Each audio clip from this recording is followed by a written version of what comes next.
Бичсэн. Амар хэцүү ш та нар мэдэхгүй дээ.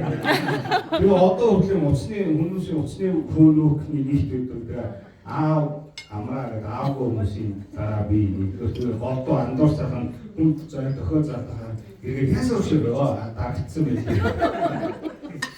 За 1991 оны төгсөгчдийн төлөөлөл байна.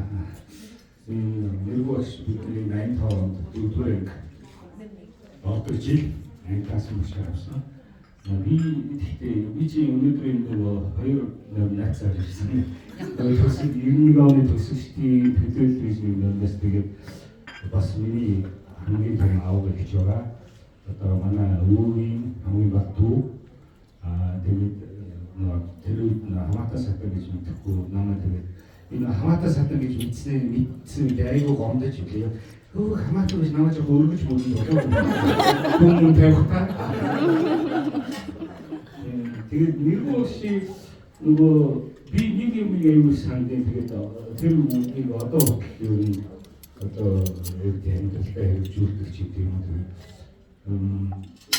одоо миний одоо олон мэдээж олон сургаал хайрлсан бидний аюул сайн нөгөө хатаа хөтлөсөн хүмүүсэн ер нь одоо л аюул юм жоохон намтай нэг юм үзээд тассан болохоос шиг.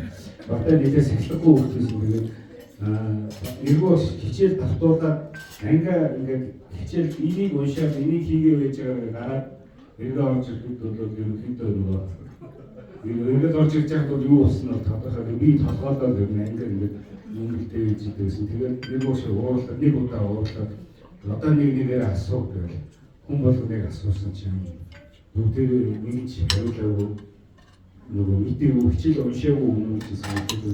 Тэгээд би намайг аваад зайлшгүй толгойгчоор усаад чи хариулт гэсэн чинь би хитүү үгээр ярьсан чинь нэрвэс бүр амар болсон.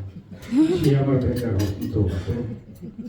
Чи өөрөө ингээд хичээлээ авчаад бодлоо энэ хүүхдүүдийг хорсон байна. Чи энэ янзаар болж байгаа чинь. Тэр үг аюул ингээд аюул хүчтэй чи олон жилийн өмнө хэлсэн мэтлээ ингээд сэтгэлдээ үлдсэн. Тэр нөгөө хамаатан сатангийн мэдсэн чи бүр их гомдоо. Тэр нэрвэстэй хайртай шүү миний хамгийн том аавч хайртай гэжтэй хайртай багштай энэ сайхан юм төрөлөд авсан юм чинь чиний хайртай шүү.